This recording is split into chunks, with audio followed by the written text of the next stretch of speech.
Well, hello and welcome to your January's numerology here at Readings at the Round Table. I'm Jennifer. This is Mouse. It does sort of look like I have an extension right here. It's Mouse's tail. I know. Mouse is on a little bit of a restriction, although we're going to call it a Christmas vacation because I'm not letting him out for a couple of days. So Mouse is my most feral kitty. He will come to me. He won't come to anybody else. I know a lot of you that watch my videos have seen Mouse a lot, but he is the cat that does like to go outside, and he demands it, quite frankly. But he is still quite feral. I mean, he really is. So he was outside. He got kind of clawed up. I don't know who he fought with. I thought I knew most of the strays in the area because, at one time or another, I've taken care of them. But so he's in right now. But he doesn't seem mad about it, which is an unusual thing for him because usually he's demanding to go outside, but he's not. So it's fine. We're gonna work through that. But he is a good boy. All right, so January 2025. I love this energy that we are stepping into in January 2025. It's a 9-year, and the first day, obviously, we have New Year's Day on January 1st, but the first day is not just like New Year's Day.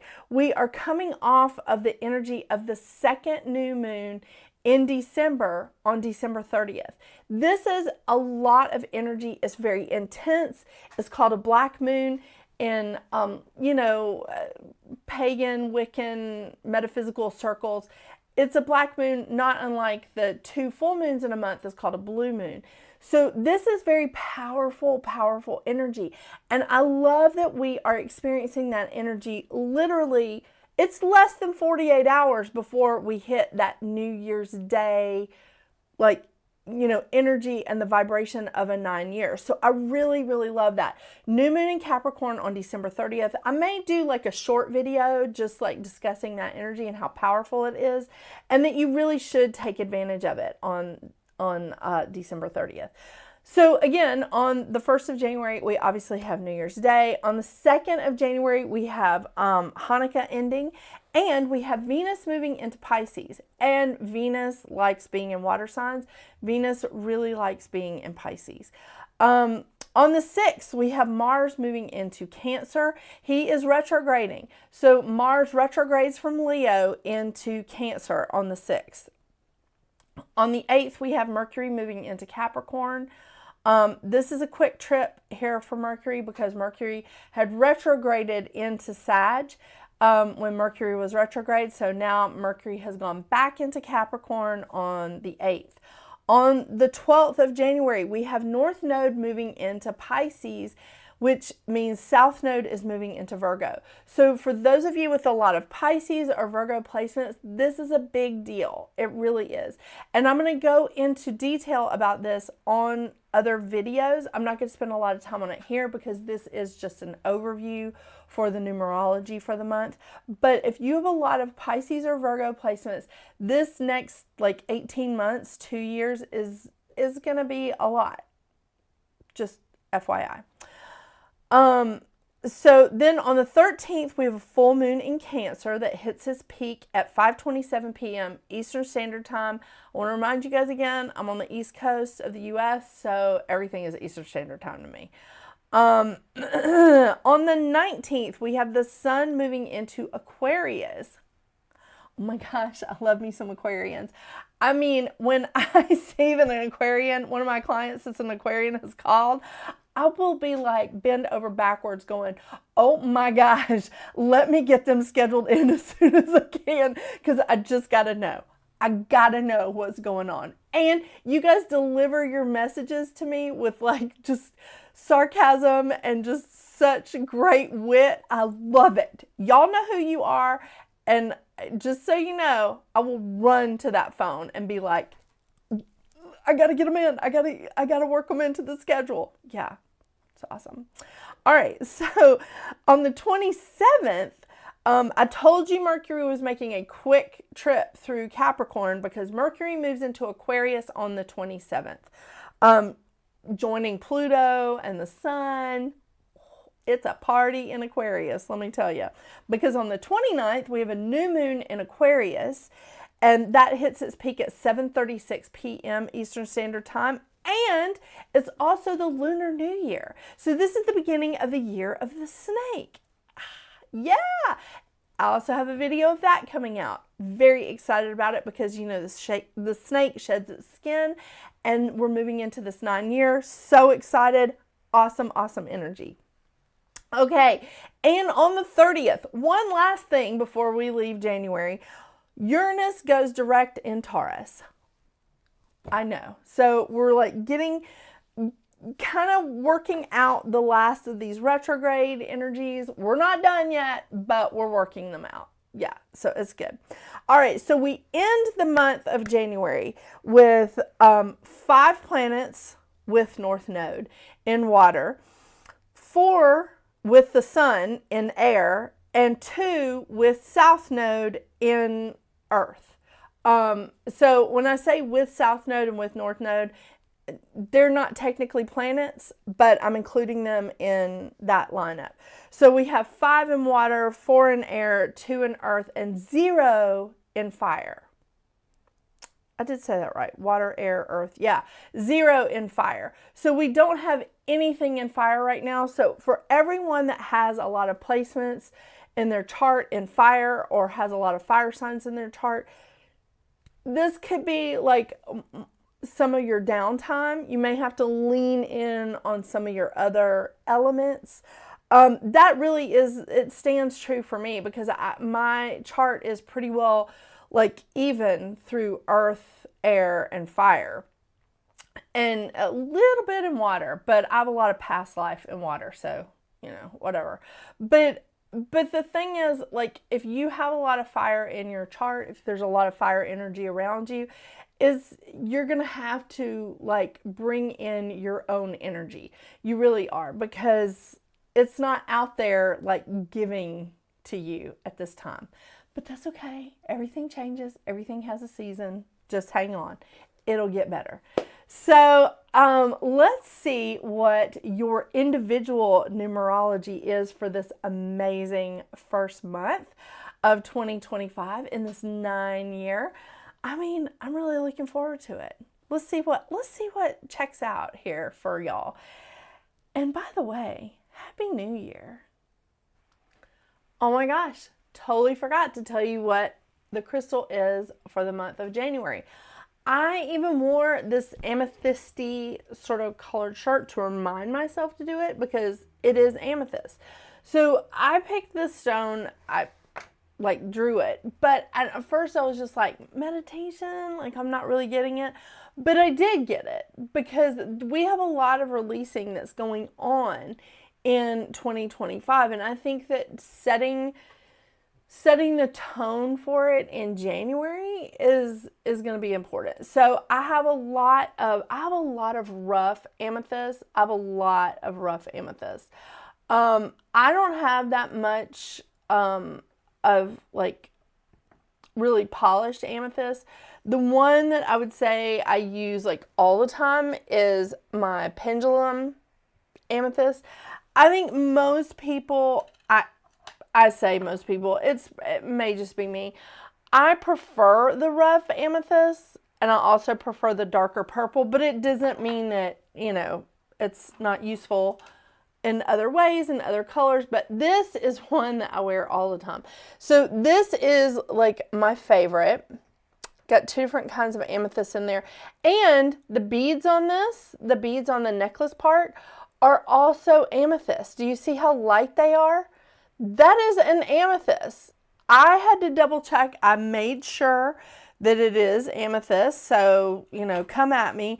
But the amethyst does come in a very light purple as well as a very dark purple. I do prefer the rough amethyst. I had some tumbled or polished amethyst, and I sold them. So I guess everybody knew that I was going to be choosing this. No, I'm just kidding. But I just wanted to read to you a little bit about the amethyst. This is going to be the crystal of January 2025. I mean, you know, that's an arbitrary thing, but I did choose it. Hello, Mercury. All right. The crystal color of the amethyst, and of course I'm using the crystal reading cards, God, come on, the Healing Oracle Crystal Reading Cards by Rachelle, Charman. I love these.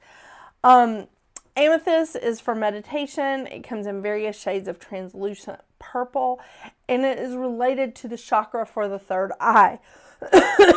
This beautiful crystal is the master stone of meditation. It balances the right and left hemispheres of the brain, allowing you to drop into a deep state of trance and relaxation.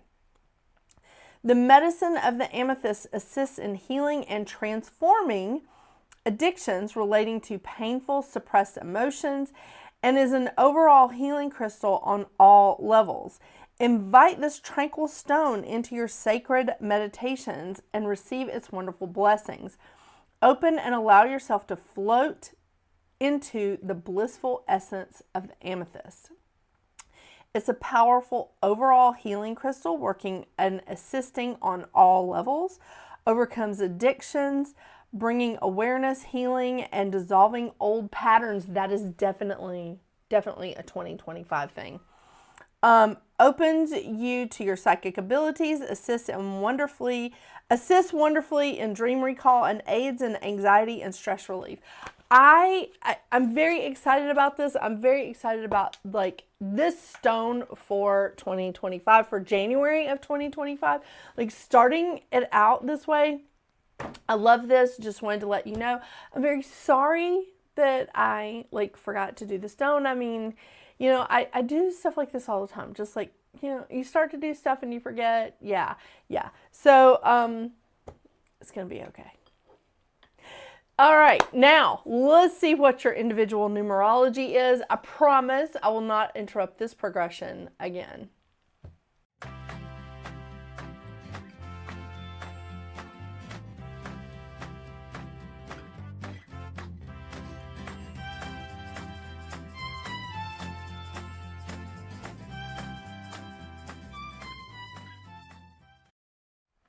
Hello, Life Path 2. Sorry, I almost forgot to switch the camera over. I hope that wasn't a lengthy transition. We'll see. All right, sorry. I'll try to correct it when I'm in editing. All right, Life Path 2. Oh my gosh. January for you is a 3-month. So it really is all about communication. And for you in January, I think that you're really going to want to pay attention to what Mercury is doing, because Mercury is the planet of communication, and Mercury is traveling from Sagittarius into Capricorn on the 8th, I believe. And then around the 26th, 27th, it's moving into Aquarius. So a lot of transitions for our little friend Mercury. So this is something that you really want to pay attention to, because the vibration of the 3 is all about communication. It's communications of thoughts and emotions. It's all self-expression, whether it's in art or music or speaking engagements or writing even. It's a very artistic and creative, an imaginative vibration. It's a really good feel.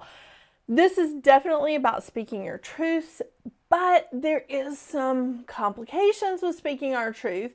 Now, first of all, we should not, I tell everybody this, whether you're a Life Path 3 or if you're in the vibration of a 3 like you are, Life Path 2, freedom of thoughts and speech does not and should not cause injury to another, especially for personal gain. That's going to be challenging for a lot of people come January, because, you know, here in the U.S. we have like the inauguration. I know a lot of people aren't happy about that, but there's just a lot of transition going on in January. So make sure that you really think before you speak. We still have Mars in retrograde, remember? So we still have Mars in retrograde. Mars is moving into very emotional Cancer. So we really need to think before we speak. Stop, think for, the count of 10 or the count of 150, or for some of you, the count of 150,000. Like, just stop and think. I mean, that actually includes me in that group. So stop and think before you speak.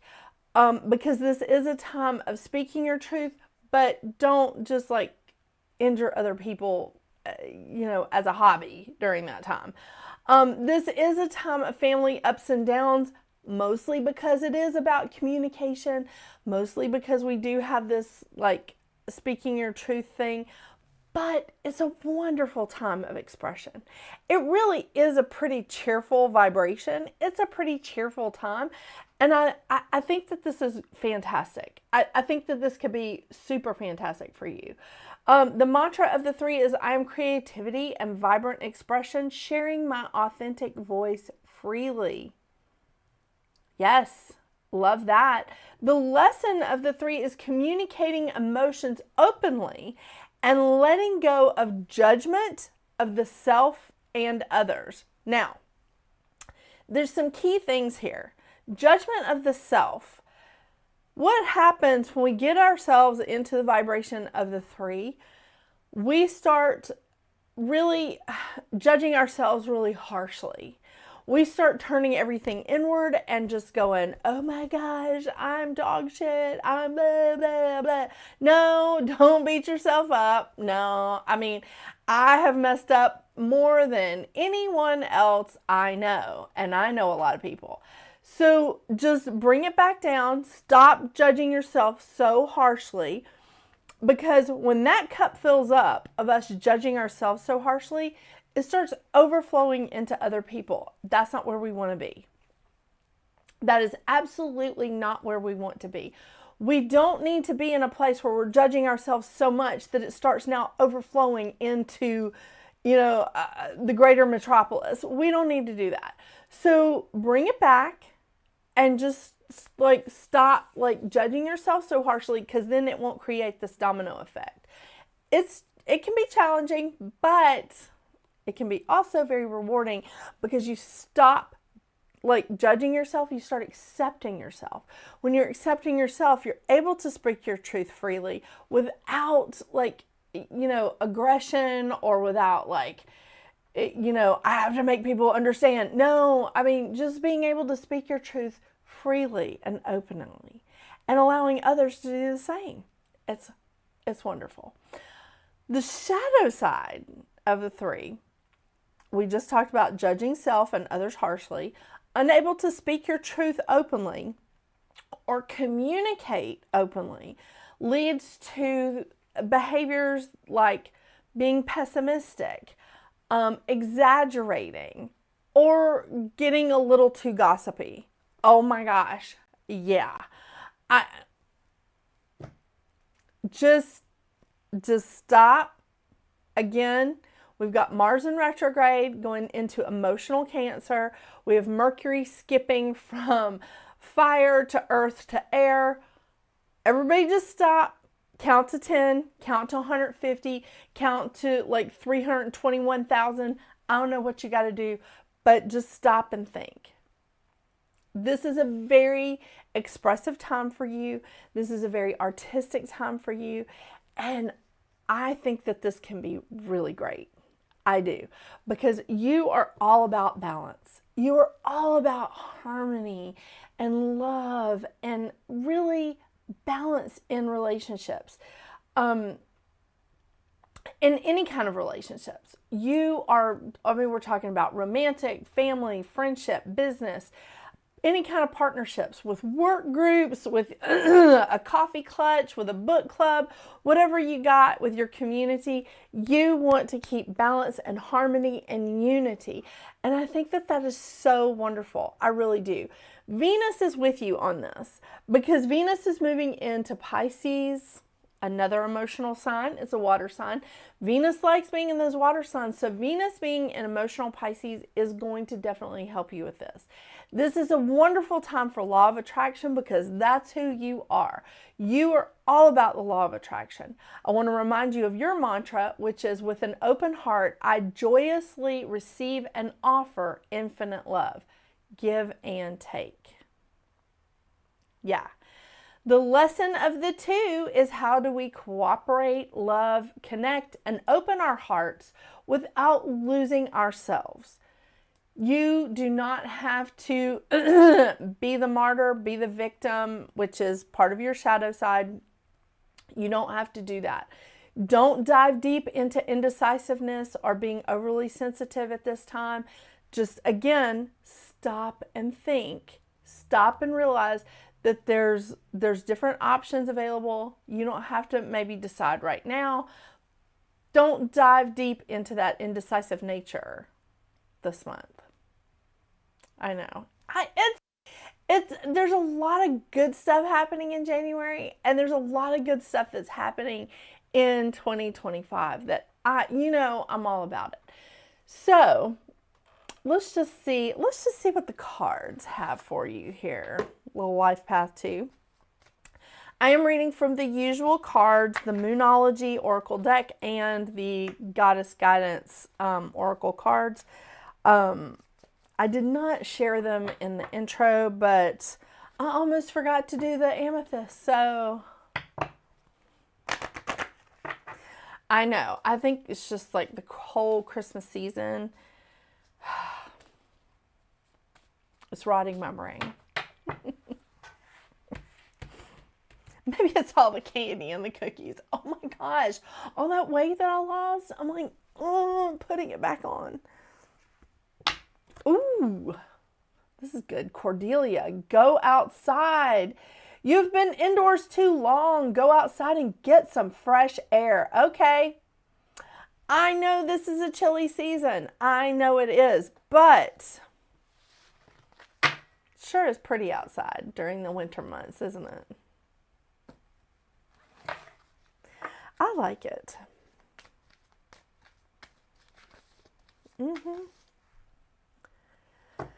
The cats walked through here, left their fluffy little hair all over me, and all my face itches.